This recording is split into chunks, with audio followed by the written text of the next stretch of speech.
Ibu Dewi dan Iya. para pemirsa obsesi ya. Udah ke 106 banyak sekali ya. Iya, alhamdulillah Pak. Alhamdulillah, ini betul tadi kita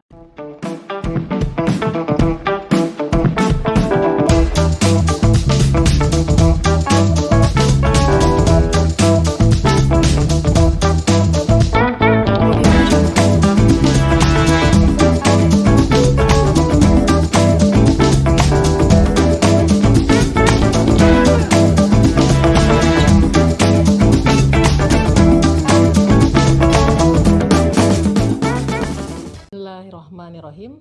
Alhamdulillahirrabbilalamin. Wassalatu wassalamu ala isrofil anbiya'i wal mursalin wa ala alihi wa sahbihi ajma'in, amma ba'du. Assalamualaikum warahmatullahi wabarakatuh. Salam kerukunan, salam Pancasila, dan salam sehat senantiasa bagi kita semua. Sahabat obsesi, obrolan seputar soal Islam, pemirsa Bimas Islam TV, para penyuluh agama dimanapun Anda berada di wilayah Nusantara ini, saya Dewi Anggraini kembali menyapa Anda melalui Obsesi episode ke-106. Alhamdulillah. Obsesi obrolan seputar soal Islam bersama Direktorat Jenderal Bimbingan Masyarakat Islam Kementerian Agama Republik Indonesia. Kali ini dengan tema penyuluh siap jadi agen resolusi konflik. Kuy. Agak gaul ya temanya. Karena kuinya ini. Kuy atau yuk ya. Dan narasumber kita pada kesempatan ini luar biasa. Beliau adalah Bapak Akmal Salim Ruhana, Sarjana Hukum Islam, Master of Public Policy. Assalamualaikum warahmatullahi wabarakatuh, Pak Akmal. Waalaikumsalam warahmatullahi wabarakatuh, Ibu Dewi dan teman-teman pemirsa obsesi. Alhamdulillah bisa jumpa Pak Akmal dan tampaknya kabar sehat Pak ya. Alhamdulillah. Alhamdulillah. Kami juga di sini sehat dan Pak Akmal, terima kasih telah berkenan hadir pada obsesi kali ini, dan tentu saja obsesi senantiasa menghadirkan narasumber yang kompeten di bidangnya dan memiliki kewenangan selain kompeten, dan Pak Akmal ini merupakan Kepala Subdirektorat Bina Paham Keagamaan Islam dan Penanganan Konflik, Direktorat Urusan Agama Islam dan Pembinaan Syariah, Direktorat Jenderal Bimbingan Masyarakat Islam, Kementerian Agama Republik Indonesia. Dan sahabat obsesi, para pemirsa Bimas Islam TV, sebelum kita mulai acara ini seperti biasa, bahwa Anda tengah menyimak mungkin melalui live Facebook Ditjen Bimbingan Masyarakat Islam, namun selain itu juga bisa menyimak melalui live streaming YouTube pada Bimas Islam TV. Dan Anda tentu dapat berinteraksi seperti biasa melalui kolom komentar pada baik live Facebook maupun live streaming YouTube sebagaimana yang tengah Anda ikuti. Dan sebelum kita mulai, saya akan perkenalkan dulu profil narasumber kita pada kesempatan pagi hari atau siang hari ini kalau di wilayah Indonesia Timur. Nama beliau adalah Akmal Salim Ruhana, Sarjana Hukum Islam, Master of Public Policy, dan jabatan beliau tadi sebagaimana sudah saya sampaikan merupakan Kepala Subdirektorat Bina Paham Keagamaan Islam dan Penanganan Konflik pada Direktorat Urusan Agama Islam dan Pembinaan Syariah, Direktorat Jenderal Bimbingan Masyarakat Islam, Kementerian Agama Republik Indonesia. Pendidikan terakhir beliau di Australian National University pada tahun 2019 untuk strata 2, dan jabatan beliau sebelum ini adalah peneliti muda Pusat Penelitian dan Pengembangan Bimbingan Masyarakat Agama dan Layanan Keagamaan, Badan Penelitian dan Pengembangan dan Pendidikan dan Pelatihan Kementerian Agama. Sebelumnya, pada tahun 2014 merupakan peneliti muda Pusat Litbang Kehidupan Keagamaan, Badan Litbang serta Diklat Kementerian Agama, dan sebelumnya merupakan ahli peneliti muda Pusat Litbang Kehidupan Keagamaan, Badan Litbang serta Diklat Kementerian Agama. Kemudian pada tahun 2012 merupakan Kepala Sub Bidang Perencanaan Litbang, Hubungan Antar Umat Beragama, Bidang Litbang, Hubungan Antar Umat Beragama, Pusat Litbang, Kehidupan Keagamaan, Badan Litbang, serta Diklat Kementerian Agama. Pada tahun 2011 merupakan Kepala Sub Bidang Perencanaan Penelitian dan Pengembangan Aliran dan Pelayanan Keagamaan. Pada tahun 2010 merupakan peneliti muda pada kelompok jabatan fungsional Pusat Penelitian dan Pengembangan Kehidupan Keagamaan. riwayat karir beliau sudah menggambarkan kaitannya dengan tema ini, terlebih di jabatan saat ini yang merupakan Kepala Subdirektorat Bina Paham Keagamaan Islam dan Penanganan Konflik. Dan ingatan kita tentu masih mencatat ya sejumlah konflik yang pernah terjadi di tanah air, dan tema ini berisi tantangan bagi para penyuluh agama Islam dimanapun berada ya di seluruh tanah air untuk menjadi agen resolusi konflik. Dan para penyuluh yang jumlahnya ribuan di tanah air ini tentu merupakan semacam, katakanlah, harta karun sumber daya manusia yang bisa dioptimalkan untuk menjadi agen resolusi konflik ini. Apa saja kompetensi yang harus dimiliki oleh para penyuluh atau ditambahkan sebagai agen resolusi konflik? Mungkin merupakan salah satu pertanyaan penting bagi kita semua terkait dengan tema ini. Dan kita tahu konflik di satu sisi, kemudian kerukunan di sisi yang lain sama-sama mendapatkan perhatian, bahkan pada struktur di Kementerian Agama Republik Indonesia. Dan Bina Paham Keagamaan tentu terkait erat dengan penanganan konflik sebagaimana yang menjadi ranah tanggung jawab narasumber kita. Dan alhamdulillah saya merasa sangat beruntung pada kesempatan ini kita semua dapat ngobrol dengan beliau, dengan narasumber kita, dan tentunya tidak sabar lagi untuk menyimak tema ini. Untuk itu saya persilahkan, selain nanti kita akan berbagi seperti biasa bersama Pak Ruhana atau Pak Akmal ya. Saya panggil Pak Akmal, Pak ya? Boleh. Baik, silakan Pak Akmal. Bismillahirrahmanirrahim. Terima kasih Ibu Dewi Anggraini. Assalamualaikum warahmatullahi wabarakatuh. Waalaikumsalam warahmatullahi wabarakatuh. Alhamdulillahirabbil alamin wa bihi nasta'in ala umuri dunya waddin. Shalatu wassalamu ala asyrafil anbiya'i wal mursalin sayyidina wa maulana Muhammadin wa ala alihi washabbihi ajmain. Ibu Dewi dan para pemirsa obsesi ya, udah ke 106 banyak sekali ya. Iya, alhamdulillah Pak. Alhamdulillah, ini betul tadi kita ngobrol-ngobrol saja, bukan narasumber lah, teman ngobrol gitu. Ya, kita akan berbicara atau ngobrol terkait dengan apa nih, Mbak Anti memberikan judul yang cukup menarik ya. Di sini saya share screen. Ya. Penyuluh siap jadi agen resolusi konflik. Ya, ayo gitu ya kira-kira. Baik, saya harus jelaskan kenapa ya topik ini dipilih begitu kira-kira, karena salah satu dari dua core business subdit ini, subdit Bina Paham Keagamaan dan Penanganan Konflik adalah soal konflik tadi itu, ya, Dewi ya. Jadi satu Bina Paham Keagamaan, pada obsesi sebelumnya kita berbicara soal moderasi beragama, kira-kira itu bagian dari bagian yang itu Bina Paham Keagamaan, dan yang kedua penanganan konflik. Dalam konteks ini kita akan bicara tentang agen resolusi konflik, gitu ya. Kita tahu semua lah, kita ada di Indonesia, gitu. Angka-angka ini sebetulnya penting untuk teman-teman kita di luar. Tapi barangkali sebagian di antara pemirsa obsesi ini ya perlu ditegaskan lagi bahwa kita ini sangat majemuk ya. Kita mendengar di Eropa sana ada orang berantem gitu, ada orang perang dan sebagainya. Itu to some extent ya pada beberapa sisi memang itu karena perbedaan identitas, kepentingan dan sebagainya. Etnisnya tidak terlalu banyak sebanyak kita. Kita tuh 1.300-an. Data BPS 1.340 dengan masing-masing bahasanya, bahasa daerahnya ya. Lalu uniknya sangat tersebar sekali. Berbeda dengan Australia misalnya yang dalam satu pulau besar gitu, hanya beberapa pulau kecil saja. Kita sangat tersebar negara kepulauan. Jadi setidaknya koordinasi antara satu pulau dengan lain jadi ada tantangan. Apakah laut laut atau palung dan sebagainya itu sebagai pemberi pemisah atau penyambung, kira-kira itu dengan keberagaman itu. Secara administratif juga sangat banyak gitu ya, orang luar ketika saya di luar kaget 34, wow.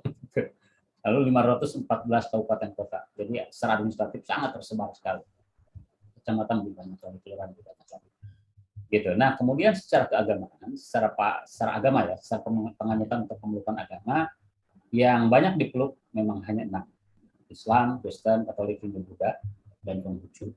Tetapi di luar itu ada agama-agama dunia lainnya, misalnya Bahai, Sikh, Taoism, Zoroaster, dan seterusnya.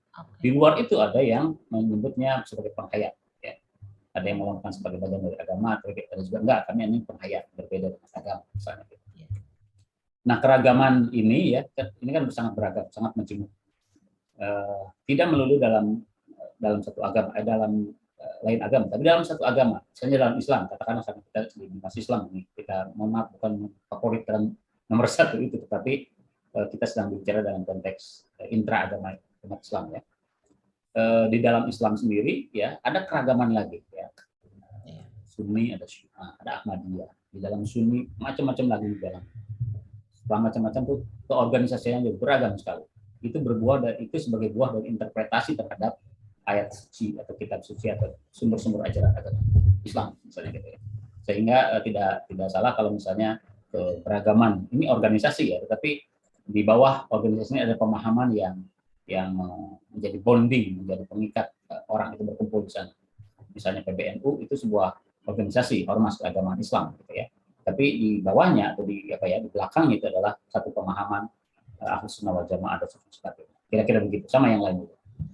Nah, keragaman ini bagaimana dikelola secara baik karena dua sisi dari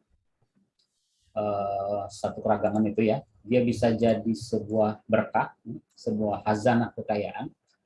Bayangkan kalau di ruangan kita ini semuanya warnanya hitam misalnya, kan nggak enak ya, Bu Dewi ya.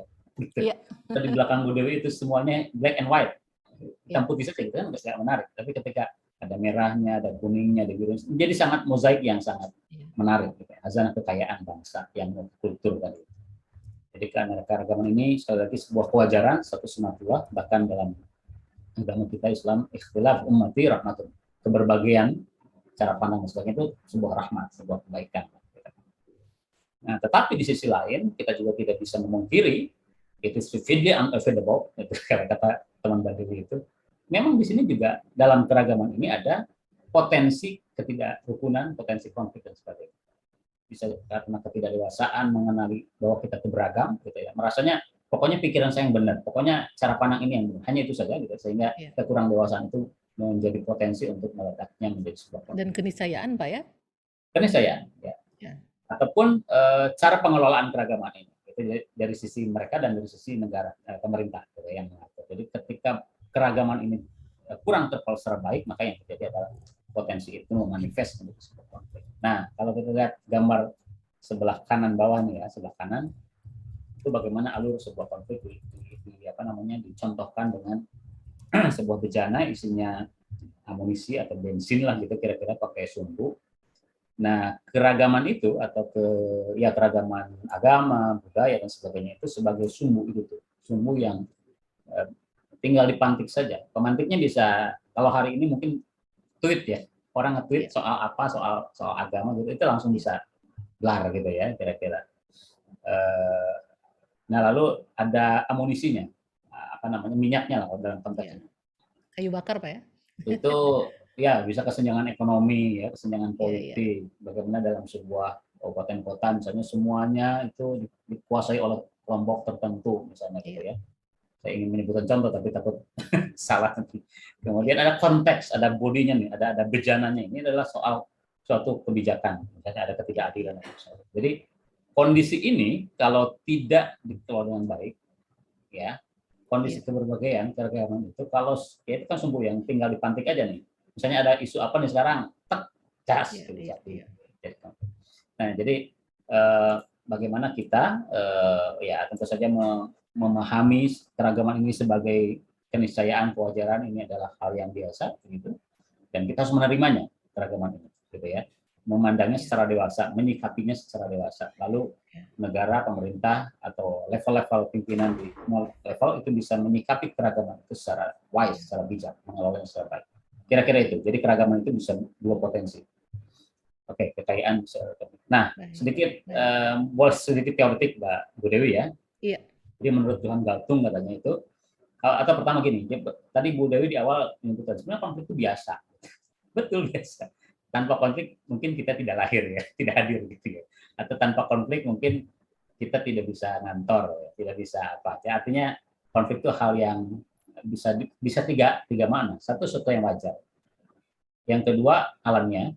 Yang ketiga, memang relasional. Jadi karena misalnya kalau Anda saya ada di ruangan saya sendiri nih, sendirian ngomong tentang pemikiran apa, tidak ada masalah apa. Tetapi begitu ada teman saya ada di depan saya menyampaikan, dia tidak setuju, nah itu kan mulai ada perbedaan. Gitu. Jadi sudah relasional. Nah, John Galtung misalnya menyebutkan, ini terkenal ya kalau teman-teman yang di kajian konflik dan perdamaian itu ada segitiga Galtung. Jadi contradiction, attitude, dan behavior.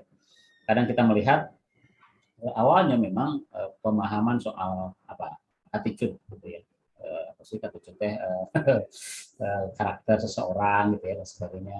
Kemudian atau sikap ya, biar ada orang yang kecenderungannya itu ngegas terus gitu Bu Dewi ya.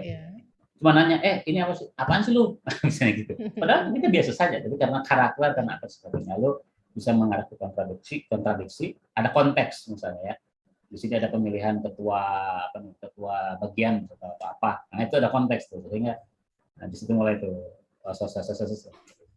itu. Jadi segitiga itu. Nah, Galtung juga cerita soal bahwa ada konflik yang mengarah ke kekerasan dengan tiga karakter, tiga kelompok lah ya.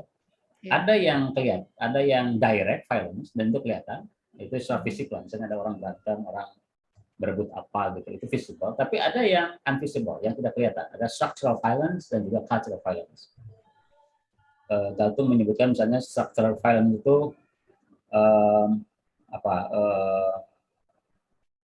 kemiskinan misalnya, kelaparan, itu structural violence.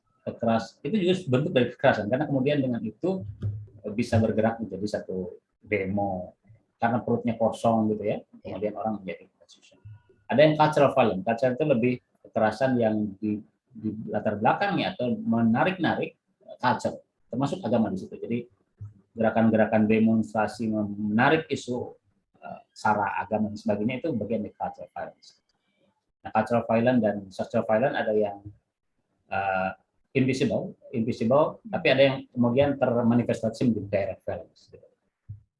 Jadi jangan kira kita diam begini tidak sedang melakukan kekerasan gitu Bu Dewi. Kalau saya misalnya punya kebijakan tapi itu tidak adil dan membuat orang jadi terzalimi, itu bentuk kekerasan invisible, tidak terlihat. Misalnya gitu. Walaupun saya tidak mukul dia, tapi kebijakan saya membuat dia menjadi terzalimi misalnya gitu. Itu Galtung bicara itu. Nah, lalu ada berbagai, atau saya loncat ke sini ya. Nanti akan terbahas nih soal peace building, peacekeeping. Jadi ada beberapa alternatif resolusi konflik, Bu Dewi dan para pemirsa obsesi yang saya hormati. Apa ya, sedikit teoretik atau Oke. Karena sangat mindset adalah bekal yang diperlukan juga oleh para penyuluh kita, Pak. Siap. Oke, ini kebanyakan penyuluh ya, penyuluh agama. Iya. Baik. Jadi ada terhadap konflik tadi itu, baik yang manifest, yang kelihatan maupun yang tidak seterusnya, itu ada beberapa alternatif lah katakanlah begitu untuk resolusi. Resolusi itu upaya untuk menyelesaikan konflik, mudahnya begitu kira-kira. Ya, jadi ada beberapa tuh menurut tentu saja teori sosiologi atau mereka yang mendalami isu konflik dan perdamaian. Pertama konsiliasi. Konsiliasi itu kira-kira membincangkan, mendialogkan konflik dua kelompok kepentingan dalam satu forum besar, katakanlah seperti di parlemen ya, seperti parlemen ada kelompok pengusaha nih yang gara-gara UMR-nya dinaikin gitu ya, mereka menjadi berat, atau gara-gara katakanlah atau di kantor THR misalnya gitu ya. Kelompok penguasa protes atau kalau pengusaha protes nih karena kalau THR-nya sekian dipatok sekian misalnya oleh pemerintah, wah kami berat Pak gitu ya. Nah sisi lain para buruh ini ingin setinggi mungkin kan gitu, kalahkan di UMR. Maka misalnya difasilitasi di sebuah pertemuan besar di parlemen kah atau di mana begitu, ini silakan bicara lalu dijembatani. Baik. Dikonsiliasi di para forum. Ada lembaganya. Yang kedua dan ketiga ini agak mirip nih, ada mediasi, ada arbitrasi. Keduanya ini sama-sama memerankan pihak ketiga, Bu Dewi ya. Jadi kalau mediasi si A dan si B berkonflik, gitu ya. Kemudian mereka bersepakat untuk ada pihak ketiga yang bisa menjembatani keduanya. Nah, tapi mediasi ini sebagai mediator ini hanya memberikan advice, masukan-masukan bagi si A dan si B ini. Dia bicara ke sini. Sebetulnya masalah kamu sama dia apa? Gini gini gini. Oh, oke. Lalu dia ke B. B, masalah kamu sama si A itu apa? Gini gini gini. Lalu kamu inginnya gimana? Nah, si mediator ini menjembatani keduanya gitu. Tetapi mediator sejauh-jauhnya hanya memberikan advice, memberikan masukan-masukan. Oh, gini menurut ini gini, itu ya, kira-kira masukan ke A dan si B. Nah, keputusan ada di si B ini, gitu. Jadi advice-nya atau masukan-masukan itu tidak mengikat keduanya, itu lebih kepada bridging aja begitu antara si A dan si B. Beda dengan arbitrasi. Arbitrasi ini keduanya sepakat ada pihak ketiga yang menjembatani dan dia percaya ya ada trust terhadap lembaga atau perseorangan si arbitrer ini. Misalnya kalau dulu zaman ini Pak JK ya, Pak JK itu menjembatani. Dia lebih ke mediator.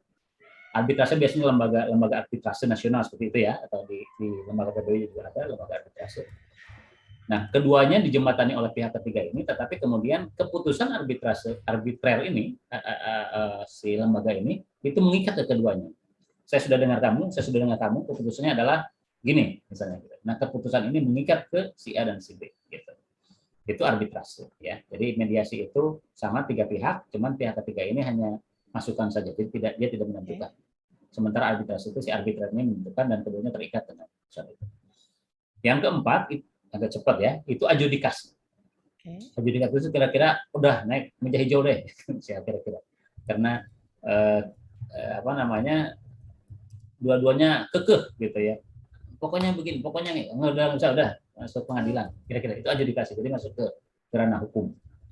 Kalau di ranah hukum ada aturan-aturan yang sangat strict ya, misalnya pasal sekian, seterusnya yang ikut, dan putusan hakim yarfa'ul khilaf kan gitu. Jadi kalau hakim sudah memutusin, selesai sampai pada tahap bertahap sampai dengan ingkrah. Itu adjudikasi.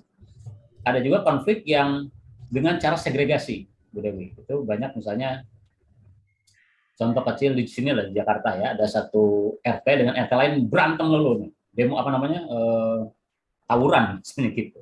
Nah, segregasi itu potong tuh, tes gitu, segregate, dipisahkan. Sehingga di gang ini ada polisi yang berjaga tuh, ada pos polisi dipasang di situ.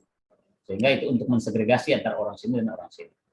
Atau kalau di antara negara A dan negara B itu ada kayak gitu. Pokoknya dipisahkan dulu. Karena dengan begitu masing-masing diam. Atau di pulau tertentu di negara itu juga ada kan, gara-gara konflik agama terus kita segregasi. Pokoknya yang identitas A di sini, identitas yang B di sini. Terus gitu. Itu segregasi. Tetapi itu tidak selesai, sebenarnya itu hanya antara. Nah, lalu ada kompromi atau di istilah lain negosiasi. Ini yang paling sering ya kita, kalau ya udah nggak usah berantem, sini ngobrol dulu sambil makan sambil apa, dikompromikan. Artinya kalau ini keinginannya 100%, pokoknya gini, yang ini pokoknya 100%, ya kira-kira dengan kompromi negosiasi itu masing-masing menurunkan aspirasinya atau keinginannya menjadi 50%, sehingga ketemu. Nah, biasanya diikat dalam sebuah kesepakatan atau perjanjian apa dan sebagainya. Itu kompromi negosiasi. Nah, terakhir ini yang agak lebih maju, transformasi konflik. Ada 3 lah yang ini lagi-lagi ditawarkan Galtung tadi ya. Nah, peace making, peace keeping, dan peace building. Jadi sedikit mungkin Pak, yang mana yang bisa dimainkan perannya oleh penyuluh? Yang sebagian sepertinya harus kolaborasi ya Pak. Penyuluh hanya salah satu unsur dalam resolusi konflik. Baik. Tapi yang mana nih yang bisa dimainkan? Boleh, walaupun nanti saya akan cerita di bagian belakang soal itu. Oh, baik. Udah kesabaran. Baik. Oke, boleh ya nanti ya, agar tidak bolak-balik gitu ya. Iya. Oke, transformasi konflik, kembali ke sini, mohon maaf Dewi. Jadi itu ada pertama peacemaking. Jadi kalau berkonflik, misalnya ini lebih banyak dan teori Galtung ini dipakai oleh UN ya, oleh PBB. Pertama peacemaking. Pokoknya kalau berantem gitu dia ada misi PBB untuk katakanlah misalnya Ukraina dan Rusia, misalnya ini contoh ya, atau jangan Ukraina deh, A dan B. Oke. A dan B. Yang kedua, jadi itu sebuah treatment, sebuah upaya bagaimana pokoknya peace terbentuk, apakah dengan bisa dengan kekerasan, bisa dengan tentara begitu ya, selesai. Dan biasanya pada level peacemaking ini tentara dan polisi ya.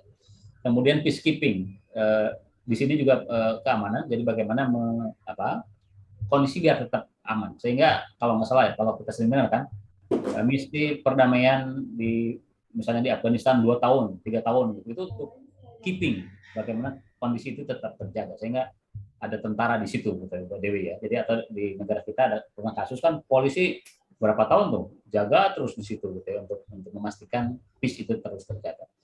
Yang ketiga itu peace building. Ini lebih long term, medium dan long term. Jadi bagaimana memperkuat kohesi sosial, memperkuat keadilan, memperkuat ekonomi masyarakat dan sebagainya sehingga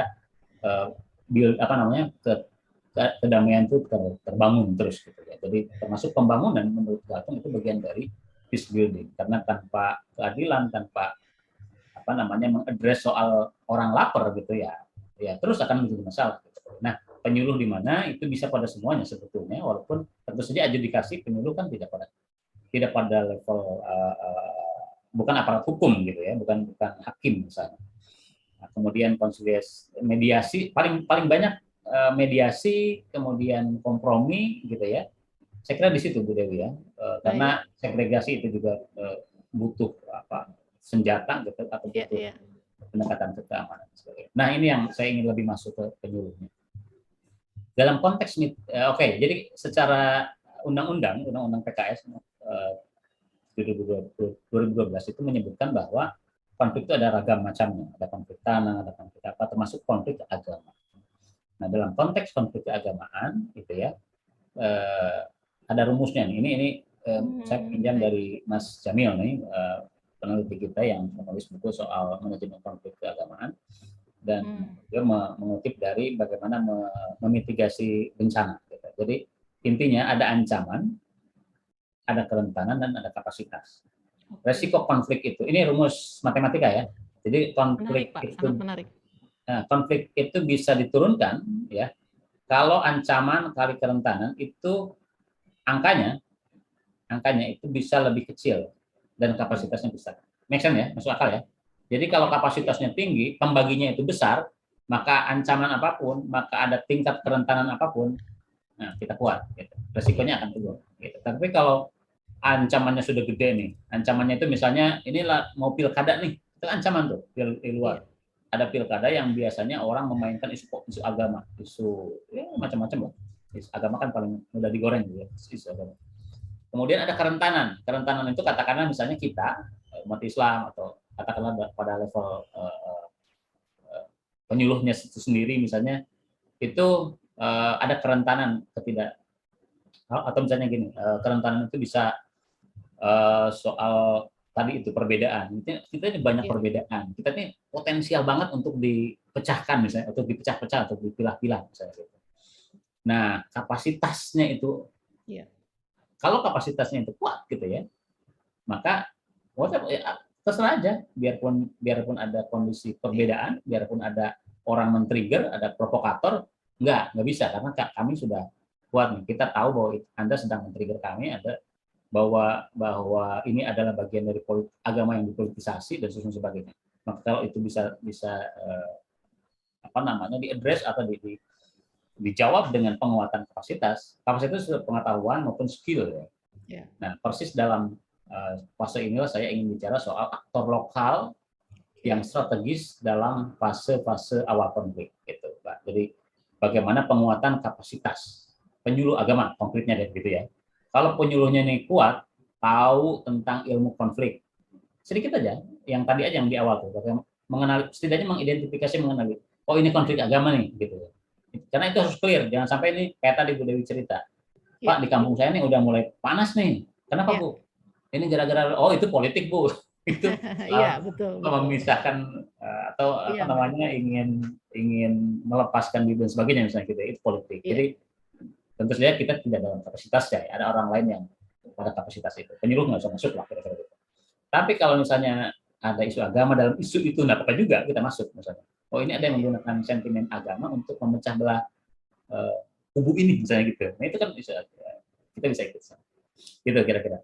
Nah, berarti penyuluh kita harus selalu memantau nih Pak, pandai berhitung tentang ancaman apa saja, kerentanan apa saja yang dihadapi, dan kapasitas apa yang dimiliki. Satu sisi Yang Iya. kedua skill, Oke. bukan skill, Iya, keterampilan ya. keterampilan ya. Jadi dia tahu saya ini konflik agama, ini bisa begini, ini misalnya apa nih? Sekarang kan banyak sekali hoax gitu ya bersebaran. Oh ini seolah-olah ini berita benar gitu ya, akan ada demo bla bla bla dan sebagainya. Perlu skill kan? Ya. Apa yang harus saya lakukan? Apa yang seorang penyuluh itu lakukan ketika ada sebaran hoax seperti ini? Nah, itulah yang menurut hemat saya, karena kalau ngurus konflik itu di pusat atau di level kabupaten terlalu jauh, ada di bawah, ada di terbawah. Dan kita lihat pada fase konflik itu bertahap ya, tidak tiba-tiba jebret gitu ya, jebret apa ya, tiba-tiba dong gitu, deng gitu ya, terjadi konflik, orang menghancurkan apa, membakar pesantren tertentu misalnya gitu ya, tidak, tapi ada fase-fase awal tuh yang jauh sekali. Pertama fokus pada perbedaan dulu. Jadi pertama itu perbedaan, makanya ini penting nih. Tadi itu di awal saya bicara soal keragaman, karena awalnya itu perbedaan. Ini bensinnya ini, ada perbedaan agama, perbedaan suku, perbedaan paham keagamaan. Itu yang bisnis kami di sini ya. Paham harus selalu aware ya Pak, harus selalu sadar. Harus aware. Jadi ini ada nanti di bagian belakang ya, bagaimana penyuluh itu harus tahu, oh ini kultur di Nahdlatul Ulama tuh ada ini, dia harus tahu. Atau kalau di Persis itu memang begini cara beragamanya misalnya, atau di Muhammadiyah atau di Ahmadiyah itu ternyata begini, LDI itu begini, Syiah itu, nah itu pengetahuan. Dan keberagaman ini, perbedaan ini harus kita tahu pertama, sehingga kita fokus itu maksudnya aware, sadar, tahu gitu ya. Lalu melihat itu sebagai bahaya atau ancaman. Jadi tadi itu antisipasi lebih pasnya tuh ya. Jadi ketika tahu, oh misalnya nih Ibu Dewi atau ada seorang penyuluh begitu ya, di daerah binaannya itu tahu dia petanya di kampung desa Anu itu ada masjid A di situ. Di situ biasanya tarawihnya 8 misalnya gitu ya. Di tetangganya yang kebetulan ini di situ ada ini itu 20 gitu. Biasanya mic-nya kencang-kencang dua-duanya gitu. Terus kadang-kadang saling apa. Nah, pemahaman ini harus diketahui penyuluh gitu. Oke, saya tahu petanya nih gitu ya. Jadi peta dakwah, peta apa ya? Peta kehidupan keagamaan itu penyuluh harus punya. Sehingga ketika itu bergerak ke atas, oh ternyata ada mulai anak muda sana, masjid ini, sama anak muda masjid itu udah saling teriak-teriakin, ngapain Sukian, harusnya gini menurut ayat ini, misalnya gitu. Terus akhirnya katakanlah itu bisa sampai lempar-lemparan, merusak masjid sebelah sana dan sebagainya. Gitu. Itu berarti udah konflik tuh. Nah biasanya udah pada fase ini ya polisi, ya, jangan penyuluh sok-sokan, no misalnya, kalau sudah chaos begitu. Tapi biarkan ada polisi atau tentara yang memang bawa senjata dan ditugaskan untuk itu. Nah kita akan main lagi pada fase membangun komunikasi, tadi itu menegosiasikan, dan di sini menurut teman saya para penyuluh atau tokoh agama atau kita semua nih aparat Kementerian Agama sangat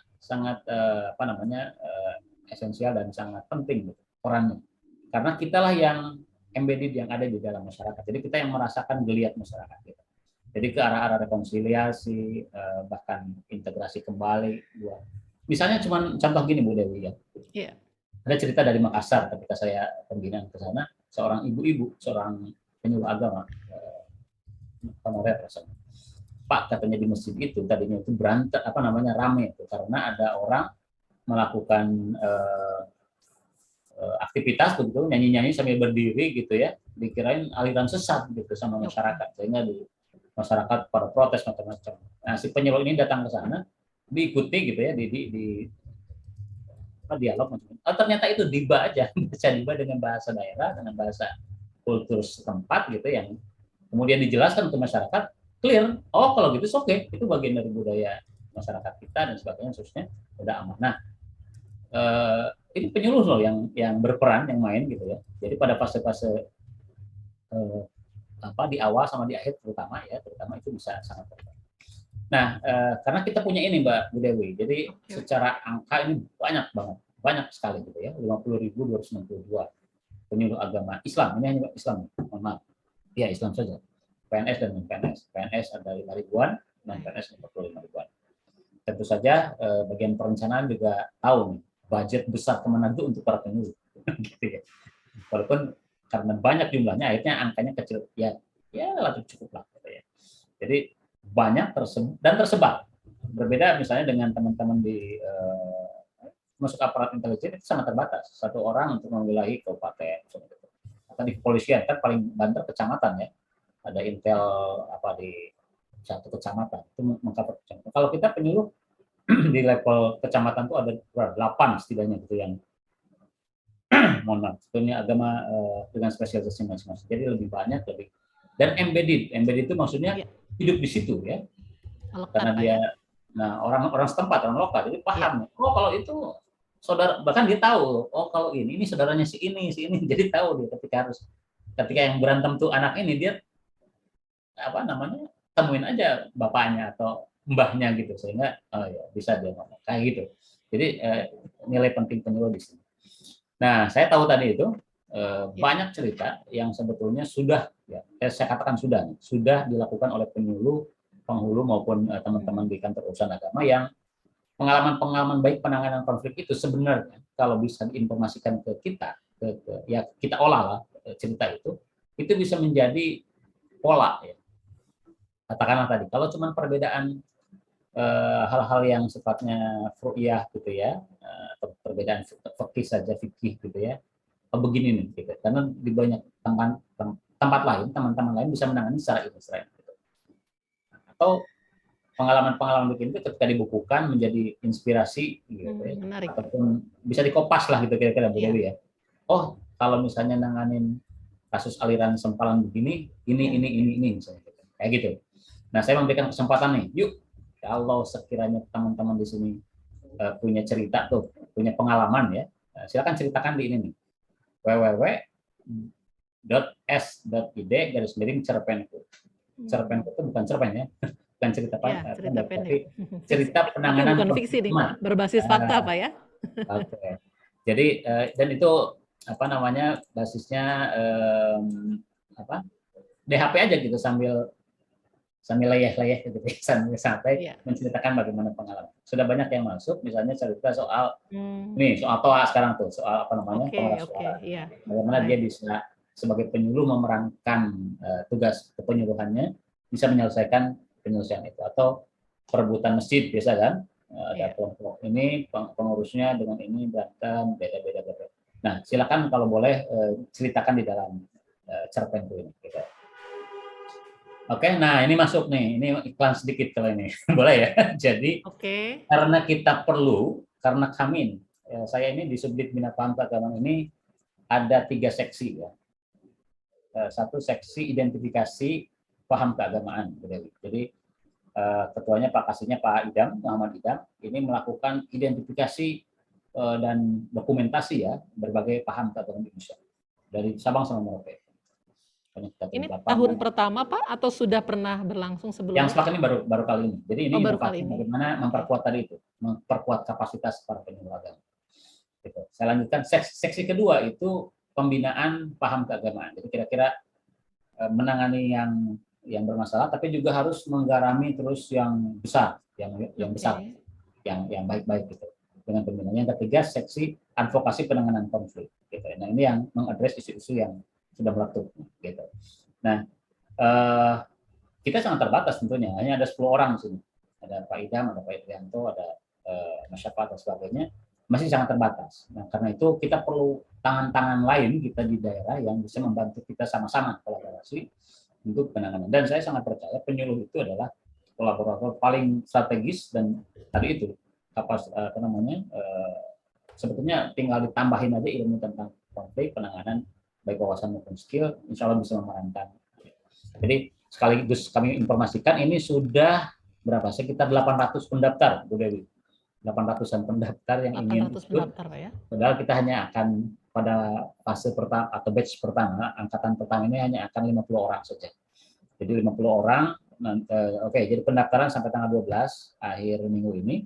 Kemudian Oke. nanti kita umumkan insya Allah minggu berikutnya 100 dari sekian dari 800 atau nanti berapa itu terpilih 100 secara administratif ya kita melihat track record bersangkutan misalnya pengalaman penanganan konflik latar belakang pengetahuannya gitu ya, kemudian buku bacaannya dan sebagainya. Nah, Anda bisa jajaki gitu ya sekira berminat di situ.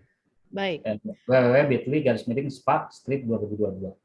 baik. Pak Kalau Akmal, sudah siap rupanya sudah mendapat. ada yang bergabung bersama kita untuk bercerita, penyuluh kita, Baik, baik. Pak Zulfahmi ya.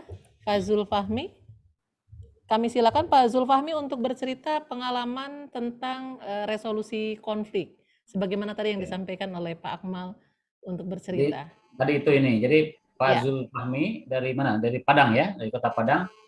Boleh bercerita sedikit bagaimana pengalaman Pak Zul sebagai penyuluh agama dalam menangani sebuah konflik agama di sana. Silakan Pak Zul, bila berkenan. Ya, terima kasih Pak Akmal dan Mbak Dewi. siap Pak.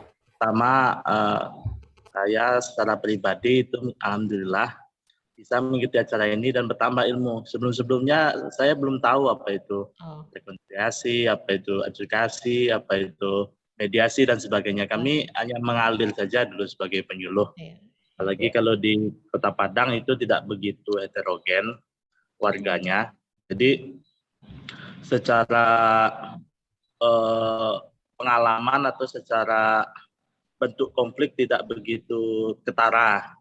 Iya. Namun ya karena mungkin saya beberapa tahun terakhir itu ada di pengawas pemilu, jadi Panwaslu, jadi Baik. beberapa konflik, baik itu mengatasnamakan agama atau kelompok atau ras, itu ya berhubungan dengan politik lah gitu kan, Iya. pilkada dan pemilu. Namun secara pribadi sebagai penyuluh itu pernah kami lakukan baru-baru ini itu kan, Oh. konflik rumah tangga, Hmm. tetapi melibatkan institusi karena yang terjadi adalah tentara gitu kan. Tentara ini kan kalau mau cerai, mau nikah kan susah itu, banyak dokumen-dokumen yang diurus gitu kan. Nah, jadi ini termasuk konflik rumah tangga antara suami istri, berkelahi, main fisik juga, namun diikutsertakan keluarga yang lain, anaknya dibuat berblok-blok gitu kan, ikut ayah atau ngikut ibu, keluarga besar, bahkan sampai komandan Peramil juga gitu kan. Itu yang baru kami selesaikan kemarin. Alhamdulillah, karena kita suka berorganisasi gitu kan, kita menyelesaikannya itu tidak hanya dalam rumah tangganya saja, tetapi kita telusuri backgroundnya, kita telusuri keluarganya, telusurnya termasuk sekolahnya. Yang paling utama adalah ketika orang ini sama-sama keras kepala gitu kan, antara yang satu keras kepala gitu, nggak mau mendengarkan siapapun gitu, kita carilah siapa orang yang di belakangnya yang kuat, yang dia segani, yang dia takuti gitu. Iya. Kalau di Minang, di Sumatera Barat itu ada, di sini ada seorang mama atau kepala sukunya, biasanya itu disegani karena itu menghitam putihkan mereka gitu kan. Itu yang kita cari. Atau siapa atasan yang kita takuti, itu yang kita telusuri gitu. Jadi memang butuh tidak hanya kita saja gitu, butuh jaringan yang lain. Ketika kita menyelesaikan satu masalah, kita cari hal-hal yang mendukung untuk penyelesaian masalah tersebut.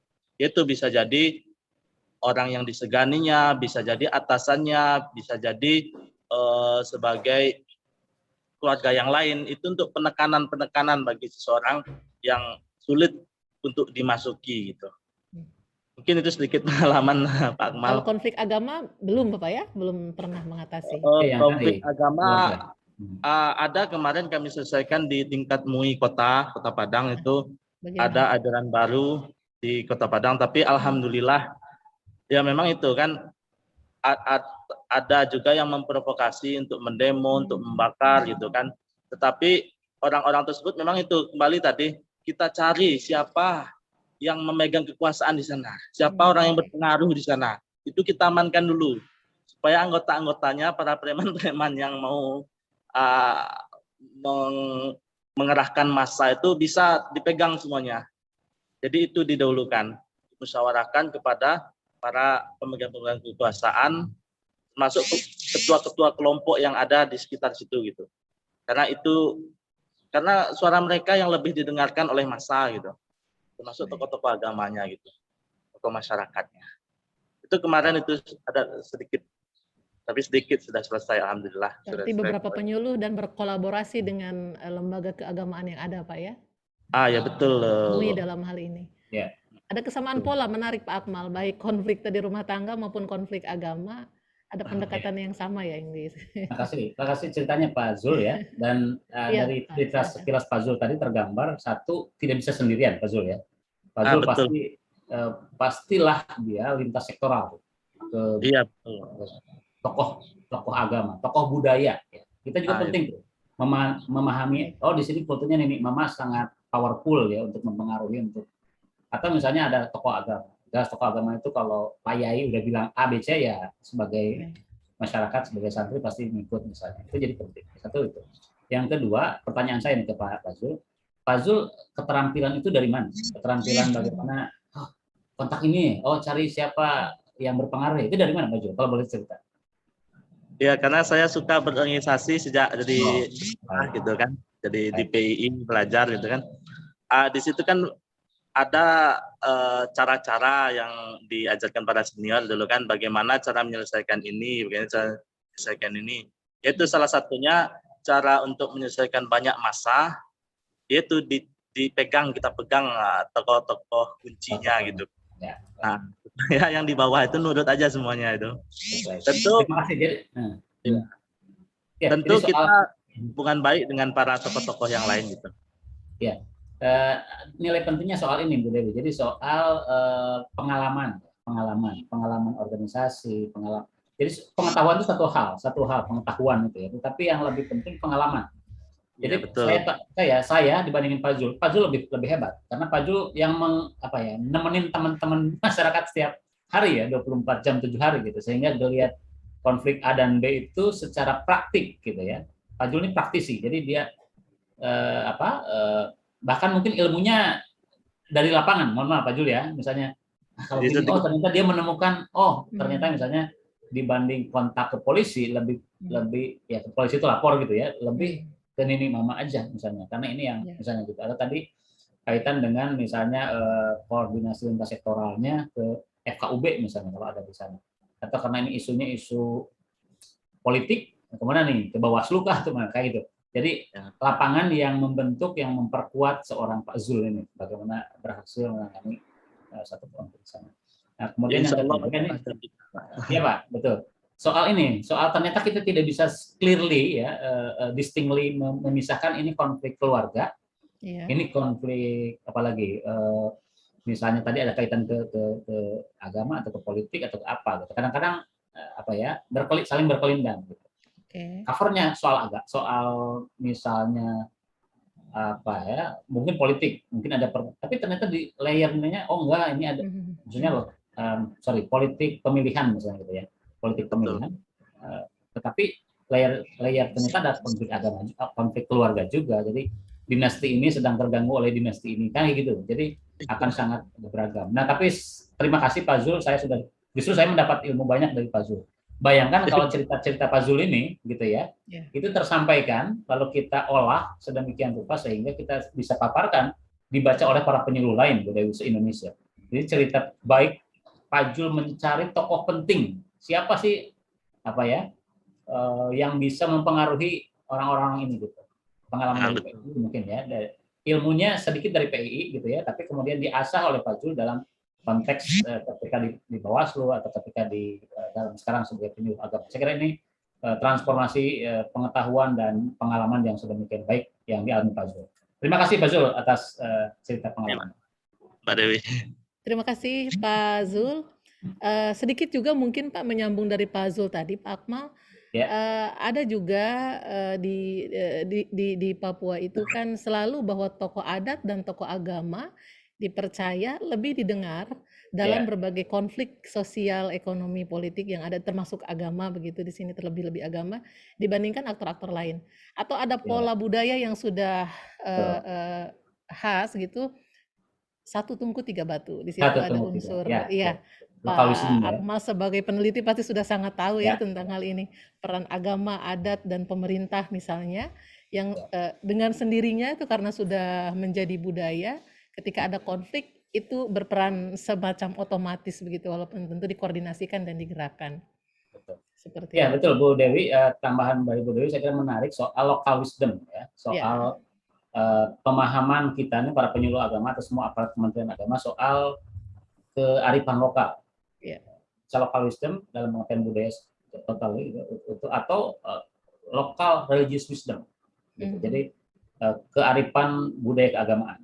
Misalnya yang kemarin ya ada soal di Jawa itu ada sesajen kayak gitu, itu kan Ya. apakah itu bagian dari lokal wisdom yang harus dijaga, harus dipahami, dimaklumi misalnya.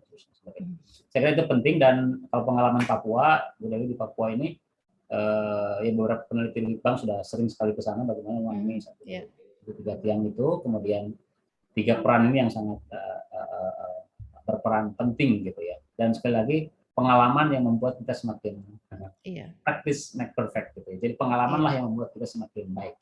Dan saya percaya para penyuluh lebih pengalaman. Saya maju sedikit, ada informasi yang ini boleh Bu Dewi ya. Iya. Jadi tadi itu soal ini, sekali lagi saya sangat senang kalau ada para penyuluh lain atau dari penghulu atau KUA juga yang ingin bercerita sebagaimana Pak Zulfahmi barusan di dalam link ini. Jadi nanti akan dipandu oleh namanya Mbak Citra. Nanti juga ketika menulis ini akan masuk Mbak Citra ngikutin gitu ya. Tapi harus online tuh ngisinya itu. Oke. Nah kemudian ini yang saya ingin tambahkan sedikit. Jadi yang berminat, yang kira-kira punya intensi, punya motivasi ingin siap menjadi, sesuai judul ini ya, menjadi aktor resolusi konflik atau agen resolusi konflik, ayo join SPAK ini, daftar. Tentu saja tidak akan semuanya masuk, kita akan melakukan seleksi, dan seleksi 50, 100 ataupun 50 ini oleh pihak ketiga ya, jadi bukan oleh kami. Maksudnya agar terlepas dari ya. Istilahnya kalau jurnal itu kan ada blind review gitu. Blind review bisa double, bisa single. Kalau ini barangkali single. Jadi review tahu nama Anda, tapi yang direview tidak tahu siapa yang review. Dan itu bukan kami, jadi pihak ketiga. Kami hire ahli lah soal itu. Ya, mudah-mudahan terpilih gitu. Jadi boleh jadi yang terpilih itu bukan Pokjaluhnya nih atau bukan ketua FKPI, tidak apa-apa saya kira.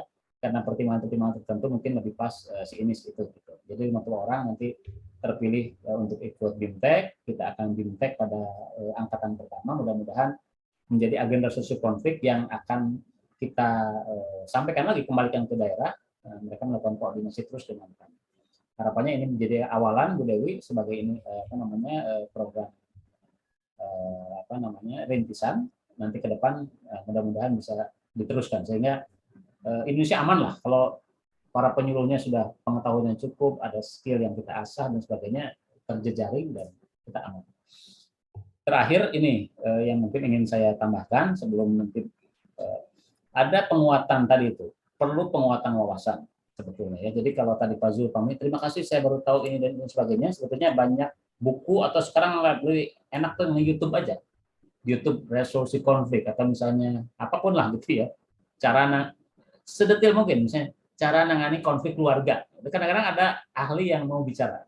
Tinggal soal kita memilih saja kan, memilih apakah kita memandang si Anu itu sebagai ahli atau ada yang mungkin secara akademik memang background-nya psikolog dan sebagainya. Nah di pustaka digital ini ada buku panduan penanganan konflik etnoreligius, itu yang warna hitam putih gambar burung itu. Jadi yang silakan teman-teman sekalian bisa scan gambar ini nih, QR code ini, atau tulis s.id_pustaka digital BPKI. Nanti akan dapat 14 buku semuanya. Gratis nih Bu Dewi nih. Gratis karena ini dibiayai oleh negara ya, menelitinya, membuat bukunya, mencetaknya. Kalau ini kami bagian PDF-nya, dan cukup lengkap nih, ada pedoman penanganan konflik, ada pedoman pembinaan korban, ada buku moderasi beragama itu sendiri, atau penanganan Ahmadiyah, ada penanganan kasus rumah ibadah dan seterusnya. Silakan di download itu, nanti setelah di download gambar ini bisa diklik ananya, gambar covernya, nanti langsung masuk ke buku tersebut. Kalau ingin di download tinggal di download. Semuanya mengandaikan Anda terkoneksi dengan jaringan internet.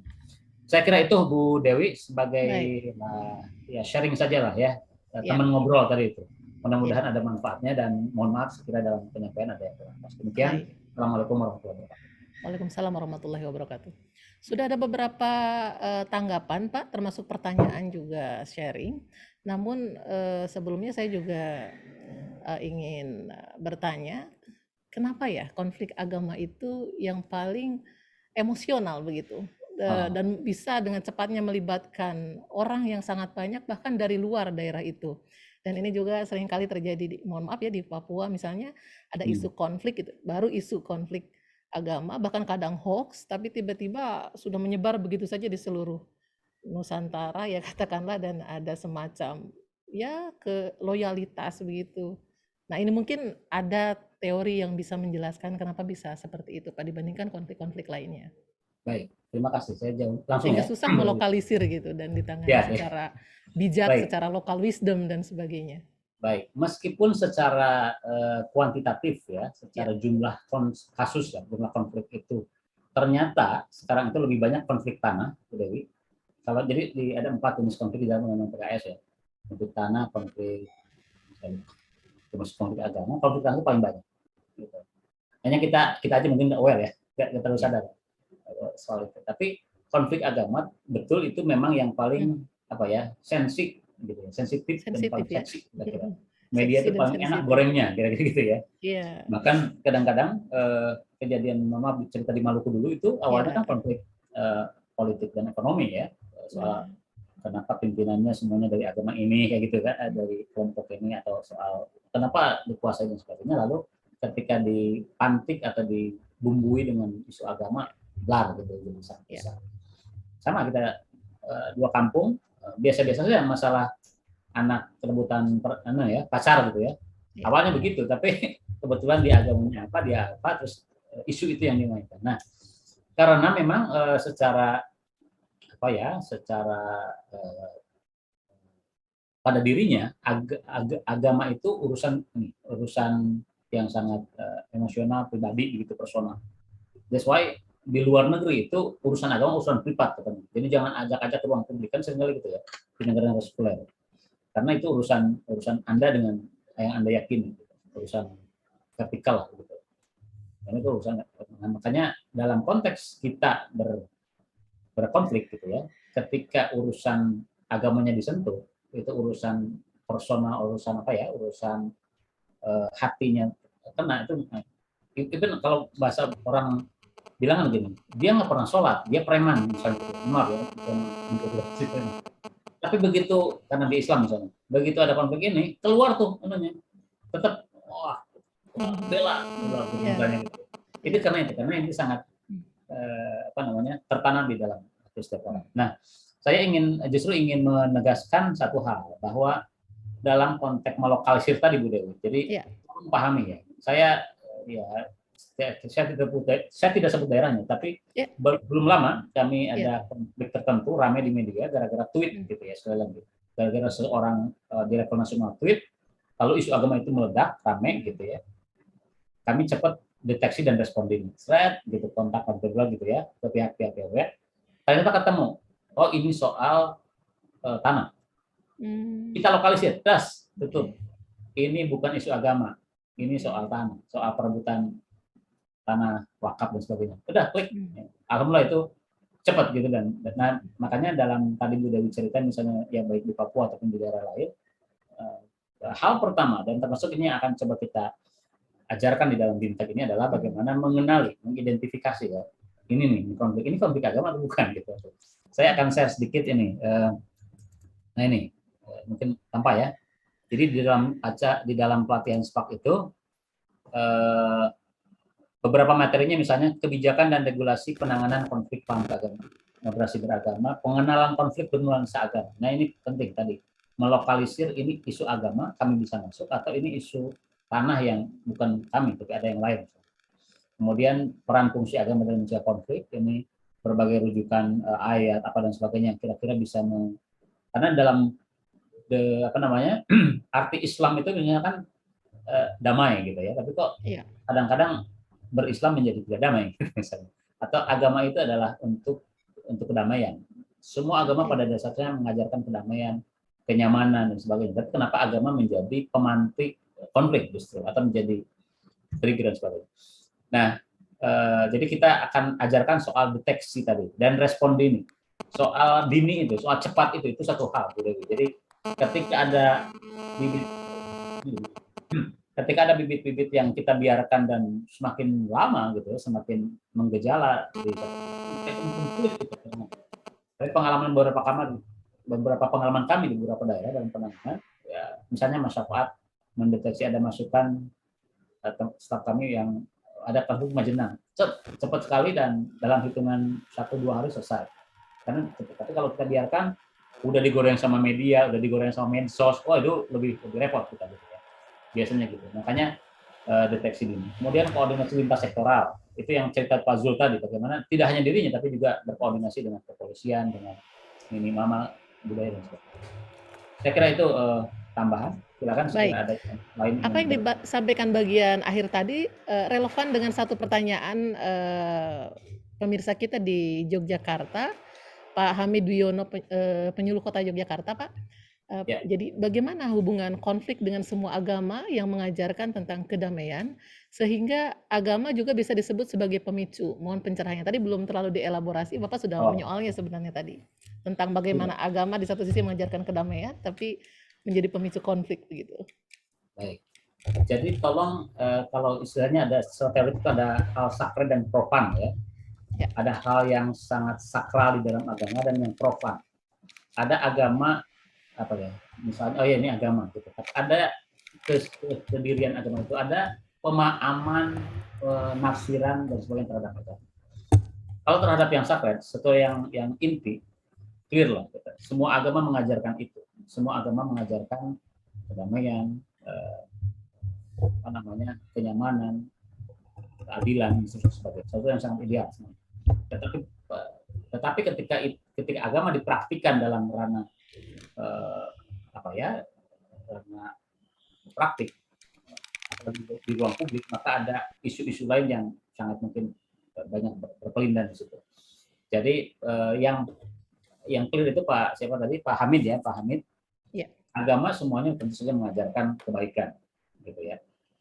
Ekspresi dari agama, cara penafsiran dan cara pengamalan terhadap agama itu ada di bumi ini, ada di kepala manusia secara sosiologis, sehingga itu sangat masuk akal ketika hal itu kemudian ekspresi yang kemudian mendorong pihak-pihak menjadi berkonflik. Jadi agama dalam konteks sosial.